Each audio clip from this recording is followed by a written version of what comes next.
সকালে শুভেচ্ছা জানিয়ে ফুলেশ্বরী সিম্পল লাইফস্টাইলে তোমাদের অনেক অনেক স্বাগত জানাই।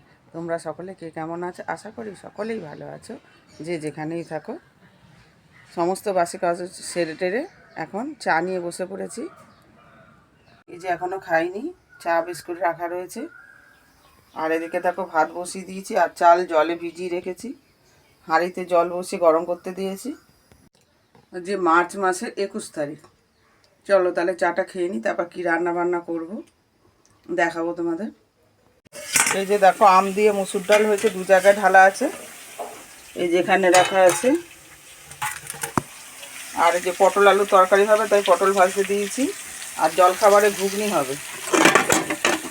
এর মধ্যে মটর আলু সেদ্ধ করা আছে। কড়াইতে মশলা কষানো চলছে, নিরামিষ হবে আজকে। এই যে দেখো ঘুগনি বসিয়ে দিয়েছি।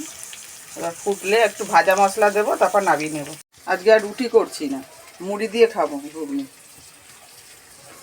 এই যে আলু পটলের রসা হচ্ছে, সমস্ত মশলা দেওয়া গেছে। আদা, টমেটো, কাঁচা লঙ্কা মিক্সিতে বেটে নিয়েছি। আর ধনে গুঁড়ো, জিরে গুঁড়ো, লঙ্কা গুঁড়ো, হলুদ গুঁড়ো, লবণ সব দেওয়া হয়ে গেছে। আর যে ধনে পাতা কেটে রেখেছি, ধনে পাতাও দেবো। এখানে ছোটো ছেলে ম্যাগি খাবে, তাই ম্যাগি হচ্ছে। এই যে ছেলের ম্যাগি নেবে গেল, আর আমি মুড়ি ঘুগনি খাবো। দেখো জল খাবার নিয়ে বসে পড়েছি, মুড়ি ঘুগনি আর যে শশা কেটে নিয়েছি একটা। এখন একটু বসার সময় পেলাম, খেয়ে নিই। আর সিম্পল রান্না আজকে টকের ডাল আম দিয়ে আর পটল আলু রসা। আর এই যে ঘুগনি করেছি, আর ভাত হয়ে গেছে। এই যে দেখো পটলের রসা হয়ে গেল, নামিয়ে দিয়েছি। সিম্পল রান্না আজকে, আলু রসা, সিম্পল রান্না। এই যে দেখো এত কিছু কাঁচা রয়েছে, দেখি যতটা সম্ভব কাচবো। এই যে এতগুলো বাসন মাজা হয়েছে, সব কাচাকুচি করে ধুয়ে মেলে দিয়েছি। রান্না বান্না তো হয়েই গেছে, বাসন মাজা হয়ে গেছে। এবার ঘর ঝাড় দেবো, গ্যাস ওভেন মুছবো, তারপরে স্নানে যাব। সব শীতের নাইটিগুলো কেচে তুলে দেবো, সেই জন্য ওগুলো কেচে দিয়েছি। সব আলমারিতে তুলে দিতে হবে। স্নান করে উঠলাম, উঠে পুজো দেওয়া হয়ে গেছে। আজকে একটু গাছের পরিচর্যা করলাম, তারপরে স্নান করেছি। এখন একটু হাওয়ায় বসলাম, একটু ব্লাউজ সেলাই করব। একদম সময় পাইনি ব্লাউজ ধরা। বন্ধুরা অনেকক্ষণ পর ফেরত আসলাম। আজকে খেয়ে দিয়ে উঠে আজকে আর শুইনি, ব্লাউজ হেম করছিলাম। এখন সন্ধে দেওয়া হয়ে গেছে, এখন সন্ধ্যাকালীন চাটা খেয়ে নেব। চা বসে গেছে, চা নিয়ে বসে পড়েছি, দুজনের চা। আজকে আমাদের ইমিটেশনের দোকান খোলা হয়নি, কারণ আকাশের অবস্থা ভালো না, এখন ফোঁটা ফোঁটা বৃষ্টি পড়ছে।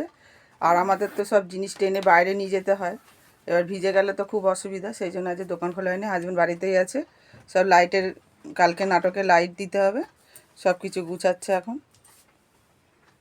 চলো চাটা খেয়ে নিই। আবার অনেকক্ষণ পর ফেরত আসলাম বন্ধুরা। টিউশনি করা হয়ে গেছে, তারপরে মুড়ি খেলাম ঘুগনি দিয়ে, বেশ জম্পেস করে খেলাম। কাঁচা লঙ্কা কুচিয়ে ভাজা মশলা দিয়ে দারুণ লাগলো খেতে।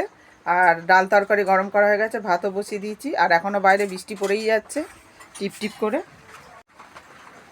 আর এই যে সকালে কটা ভাত রয়েছে, ডাল তরকারি সব গরম করে ফেলেছি। বাইরে দেখো বৃষ্টি পড়ছে, বেশ ঠান্ডা ঠান্ডা লাগছে। পাখা চালাতে হয়নি, পাখা বন্ধ রয়েছে। এবার হাজব্যান্ডকেও দিয়েছি খেতে। এতক্ষণ লাইট সব গুছাচ্ছিল, কালার সব কিছু গুছাচ্ছিল ব্যাগে। এই একটা ব্যাগ রেডি করেছে, আর এই যে একটা ব্যাগ রেডি করেছে। এই দেখো লাইট আছে। এই যে হাজব্যান্ডকেও দিয়েছি খেতে ঘুগনি, কাঁচা লঙ্কা কুচিয়ে দিয়েছি, আর ওপরে ভাজা মশলা দিয়েছি। আর এই যে শসা কেটে দিয়েছি।